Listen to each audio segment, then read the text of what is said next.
Next, I want to share a first thought, second thought. This is a really simple concept that I've taught to kids as young as 4 and 5. So this is one that's very concrete and very simple that ends with a concrete script that you can use that might really help your child. So making the best of it. Remember on the road to happiness, the bottom half where you can make the best of a bad situation. This is building off of the old saying, the glass is half full or the glass is half empty. And so when I'm talking to kids about this, the way to talk about it is, here are 2 glasses, right? And they have your favorite beverage in it. Let's say it's chocolate milk, right? And you'll notice there's exactly the same amount of liquid in each glass. 2 kids, even twins, are drinking these glasses.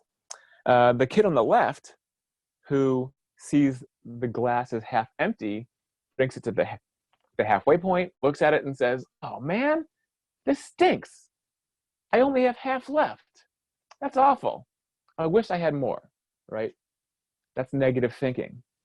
You flip to the other child, standing right next to this child. They also drinks the glass to the liquid at the halfway point, looks at it and says, "Wow, well, at least I still have half," right? And they're happy, they're grateful that they still have half.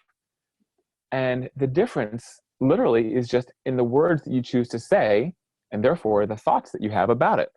If you think this stinks about any situation, immediately your feelings that follow are sadness and anger, sadness and frustration, regret, right? This stinks, this is awful.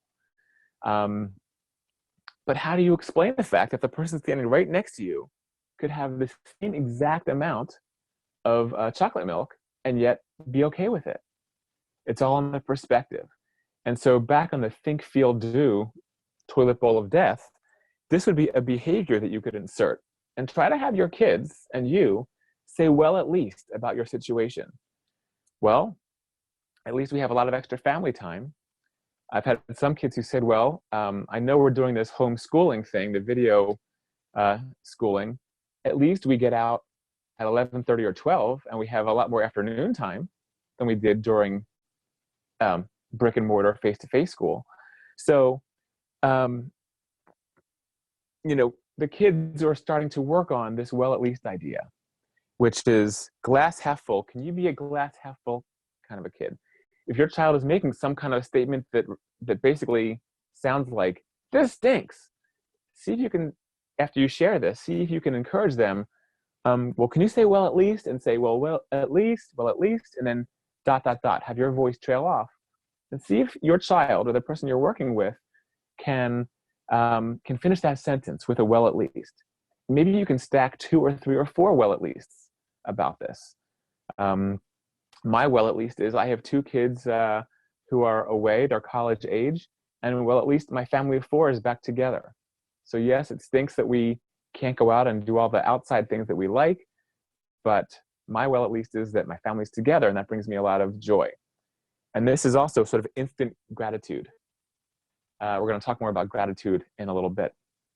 Okay, so try to see the glass is half full, also known as the silver lining.